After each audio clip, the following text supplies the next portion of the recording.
Hi guys, welcome back to the garage. And I'm doing another nighttime video. And this one, I thought this would be a good night to do this because I have just returned from a funeral. So one of my coworkers, well, she's retired now, but I worked with her for almost 20 years, and her husband passed away. He lived a good long life. He was 89. But I was the only one from work that she told about her husband's passing and the services tonight. So I went. And this was a Korean church because she's Korean, and her husband was a minister. And so it was a Korean church, and the service was entirely in Korean. Well, there was a few little pieces of English thrown in there, but for the most part, it was all in Korean. And it was an open casket service. So I paid my respects to her husband and to her and her family. And then I came home and I got to thinking, Jezebel Von Tex asked me to do a video about why dark decks. And after coming from a funeral, I thought, I thought this would be a good place or a good time to cover not only dark decks, but darkness and the other side of the light. So, first of all, I should tell you that there are two decks, actually three decks that I completely forgot because they were mixed up in my other decks. So, I'm going to add these to my dark decks list, which is I have the Raven's Prophecy, and this was my very first trade ever, and I was so lucky that it was with my buddy Simon. And so I got it in this bag, and it's wrapped in a silk scarf, and it came to Simon already trimmed and edged in orange. So I have the Raven's Prophecy. And then I also have, which I forgot to show, which is as I put it in the Halloween Oracle. I have the Halloween Oracle, Stacy DeMarco. So I have that. And then lastly, I didn't bring it out because I forgot to, but I have the Fallen Angels Oracle. Somebody else mentioned that, and I do have the Fallen Angels Oracle. I also thanks everybody for your ideas of other dark decks. I had 4 people tell me about Ludi Lescott. So guess what's winging its way to me right now? Yeah, you got it. I also had someone in the comments who has the Dark Grimoire deck, and she is sending that to me, and I'm just over the moon. I'm over the moon because it doesn't resonate with her. So I'm so happy to have that, and she's going to shoot me probably because I can't remember. I don't know if it was Jezebel or if it was somebody else. I'm terrible. So, but I promise when the deck gets here, I will show it to you and I will tell you who I got it from. So, so here we are out in the garage at night, and I have been to a open casket funeral. So, dark decks. I guess I'm going to give you, hopefully, in not too long a spiel, the history of my working with the darker side of life. So, I grew up Catholic. My mother was Catholic. My dad was Methodist, but he really didn't practice very much. And Mom, he had to convert to Catholicism in order to marry my mom. So that's where we went, the Catholic Church. And I did all the churchy things. I had my first communion and I was baptized, and I had my first communion. And then when I got a little older, about 13, is when they start you taking catechism courses. Well, that was after your first communion. So, yeah, then they start you taking catechism courses to be confirmed, where you get your Catholic name. And that's when I kind of drew the line, because I knew something just wasn't right about it. And fortunately, my mom understood and didn't force me. So I didn't find out until later on in life that she herself had psychic abilities, but she kind of turned them off or turned her back to them, because, that was bad stuff, and she wasn't supposed to do that. Not to mention the fact her mother was extremely good at it. My grandmother um, prophesied her own death. That's how good she was. So my mom was like, no, I'm not having any part of this. She wasn't happy that I wanted part in it either. But for me, it started because I started seeing things in my bedroom at night. Shadows, sometimes I'd see people, I would see things move. I think this is kind of what contributes to the idea of how I believe my stuffed animals came to life and played while I was sleeping. That's why it was important that they all had names. It was important that they were all loved. So I think that's where it really started. Now, I'm a child of the 70s. So my parents growing up, of course, they had a Ouija board. Yeah, right. It's a game. It's just a game. So, in my teenage years, I started to get more interested in the supernatural. And there were stuff coming out on ghost stuff coming out on TV. Not as good as like Ghost Adventures, but other ghosty things, movies and stuff like this. And me and a girlfriend decided we were going to have a seance. And my mother, being a devout Catholic, had a small picture of Jesus propped up on her jewelry box. So we decided we were going to talk to Jesus. So we took the little tiny picture and we propped it up where it was freestanding by itself. And we were like 3 feet away from it on the floor. It's up on the dresser. We're sitting on the floor doing our seance thing, talking to Jesus, give us a sign, talk to us, do something right. And the picture fell over. Well, let me tell you, talk about two screaming girls. But I was so intrigued by that. So intrigued. And then when I found my parents' Ouija board, that really got me excited. And I started playing around with it.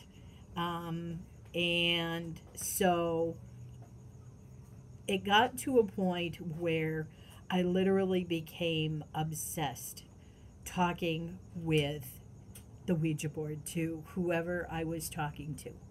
I didn't realize until later, because things were happening in my room. Stuff was moved. I would see more shadows. And at some point, I somehow realized that I had to stop this. I had to stop this, because I was like, as soon as I got home from school, I'd do my homework and I was right on that Ouija board. And I'd go have dinner and I'd come back and I was on that Ouija board until bedtime. And even sometimes beyond, I was talking to this, whatever it was, because I was never certain whatever it was. And when I realized how much of a hold it had on me, um, especially when I started hearing things in my head about doing bad things, stealing from my parents, those kinds of things. It was telling me, oh, take the money, it's sitting right there, it's easy for you to get, take it. So I managed to, I put the board away and I put it back in my parents' closet, and I haven't touched a Ouija board since. Because I firmly believe that I let out something. And in that time period, I would, lay at night and I would be like, doing things like, okay, I'm fine. I have my army of stuffed animals. They'll protect me. And all of these things going through my head. So I managed to get through that. But the older I got, I come from a rural town. We have less than 2,000 people in our. Less than 2,000 people does not even qualify you to be a town. We are a village. That's what it says. The village of Forestville. That's where I grew up. Google it. Because, yeah, it's a village. And so there's lots of rural places, old houses, old homes that have been there for long, long time. And so sometimes my friends would have issues at certain places and stuff, and they knew I was all into this, magic stuff. And so they would have me come over and do things like, cleansings and things. I didn't have access to sage at that point. I used a shitload of salt, and I learned how to make holy water. So, that kind of started my path on the dark side. And my friends would come to me for anything working with the darkness. And this carried on actually into my 20s when I started moving around. I would make new friends, and sometimes things would happen because that shit follows you. Okay? Once you open yourself up, it follows you. But I was never really afraid, because a lot of the things, most people are talking about demons and things. Let me tell you something, okay? Real demons don't happen that often, okay? Unless you're Zach Baggins or Amy Adams, the possibility of you coming up against a real demon are about like slim to none, okay?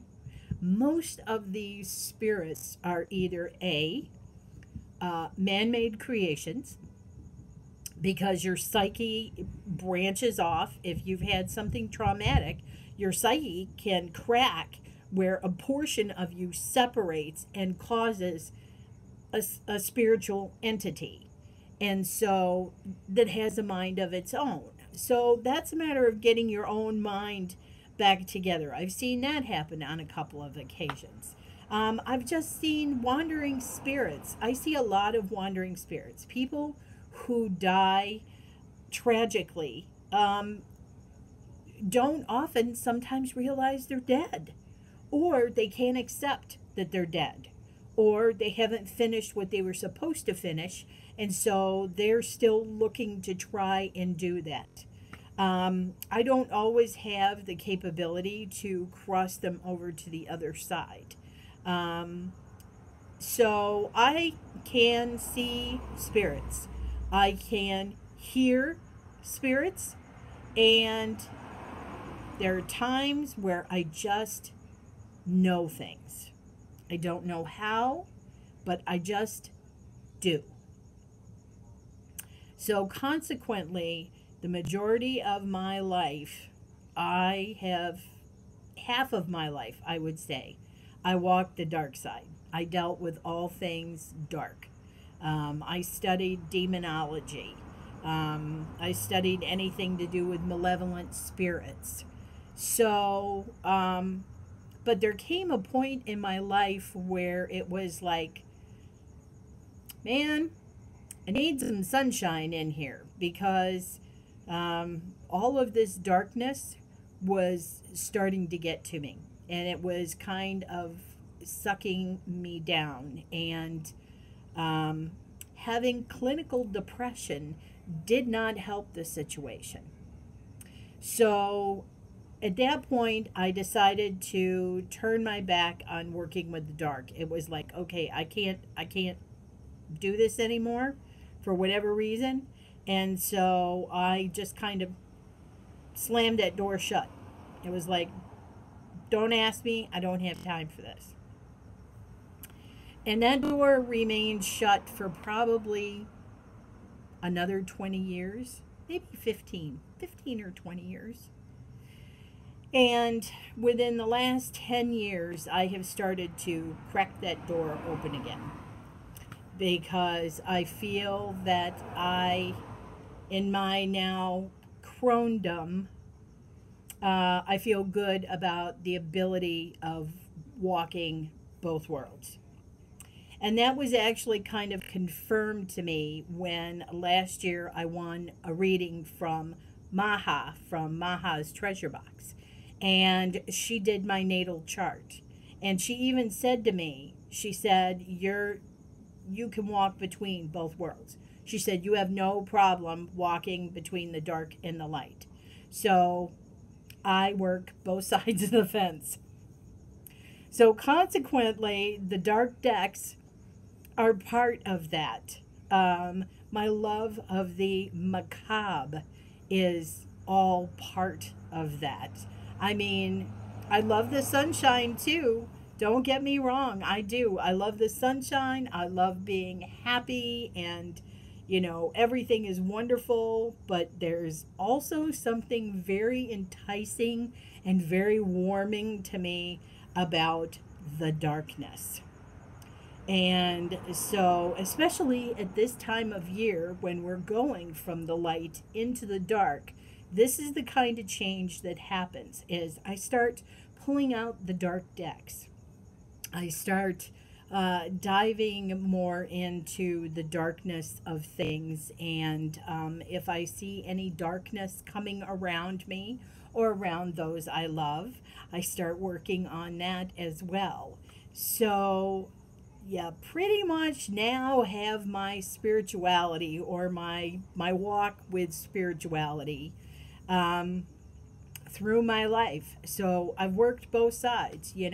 I spent the first probably 15, 20 years of my life working the dark side, and then it kind of started to take over. I got a bit too obsessed. Because as they like to say at work, that's kind of working the sexy bit. The bland mundane stuff is all in the sunshine. It's like, yay, we're happy, we're having a good time, it's sunshine, right? There's nothing scary about it, or I don't know, but yeah, so it's fun but not quite as fun as working in the dark. I don't know if I'm making any sense, but in any case, the last few years, and even before my mom died, I started cracking that door open to start allowing those things um, back in again because I was ready. If somebody needed help, I was ready to provide that to them. And it's become more so actually since I've started my chakra journey, my healing therapy, which is something I really, really want to do. And I'm very excited about it and about my future with it. And yeah, but I need to have both parts. I got to have both parts because I really do believe that my chakra journey is going to help me with the dark side in a different way than what I'm used to, and I love that because I'm learning, and I love learning. And if you're not learning, you might as well be dead, which again is another fascination of mine. Um, I told you all that I wanted to go to I wanted to be a mortician, but a funeral director, but I wasn't very good at math and stuff for embalming and all of that. But nowadays, they a lot of people are not even doing embalmings anymore. We have come so far forward, um, and really, we need to talk about death more, is what I think, because it is an eventuality for all of us. Okay?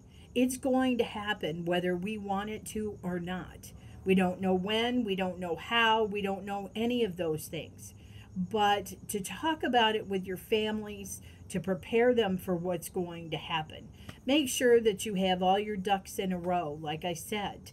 Um, you know, there are so many different ways that you can handle death these days. I just found a wonderful woman on YouTube, and it's called Ask a Mortician.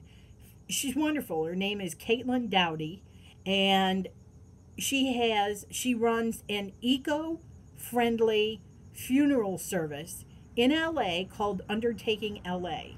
And they do everything from cremations. You can be made into a tree. They can help you get made into a crystal. You know, tons of different ways. You don't even have to have a casket to be buried, okay?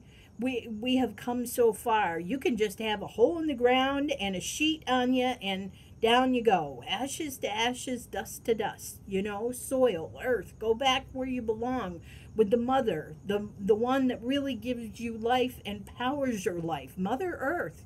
Go back to her, you know. So I'm just very excited about that. And I think we do need to talk about death more because it is a part of life. And I have to say that I fully appreciated this Korean funeral that I went to tonight because the entire family was there, all their friends. It was a procession to the body, and it was a moment of individual respect for the person who was deceased, and then talking with each individual family members, you know, the spouse, and then the children, and then the spouses of the children. And I thought it was beautifully done, and the Korean culture really embraced what it means to respect our dead and to take part in that death. I have to say that we are so good at avoiding dealing with death. When somebody dies, what happens? You call the funeral home. Well, no, you don't even call the funeral home. You tell, if the person's in the hospital, you tell the hospital who you want to pick them up. The funeral home comes in, picks them up, takes care of them. You have absolutely no hands-on, nothing to do with it. It's like, ew, creepy, nasty. This person was your loved one. It was your loved one. And now you're just going to like shoo him away, you know? I have a real hard time with this. And that's just the way our culture has become. But if you look at death from other cultures, you can see how much more involved the family is in the care and preservation of their loved one and the respect that's paid to the person that's due. You know, it's, I think, a beautiful thing that we sincerely need to see more of. Not only in death, but you know what? In life. We throw away our elders so quickly these days. It's like once they get beyond a certain age that they're not useful anymore, and that's it. You know, people are off to live their own lives, and then, you know, there's no time to care for the loved one. We'll just put them in hospice or hospital care or have nurses come or whatever. It's just such a tragedy to me. Such a tragedy. And so, like I said, coming from this funeral tonight, and I know this has been a long, rambly video, I guess, and I hope I've made some kind of sense. But this is a subject that has really become near and dear to my heart. And with the turning of the wheel to the second harvest, and the talk of the oncoming darkness, and of course, why the dark decks, it all just seemed to roll into me into one big thing that I wanted to talk about. So if you have any questions about death or dying or what you can do, or if you have any questions about the darkness, if you have any issues with something that's part of the darkness, ask me. I am an open book. Seriously, you can ask me anything. and I will answer. I don't know if the answer is going to be good, but I will answer. So, with that said, I'm going to spend a few more quiet moments out here in the spiritual garage, thinking of my friend and the loss of her husband of probably 60 years, and contemplate the darkness, and yeah. All right, guys. I hope this wasn't too morbid, but it is what it is. Much love, and I'll see you next time.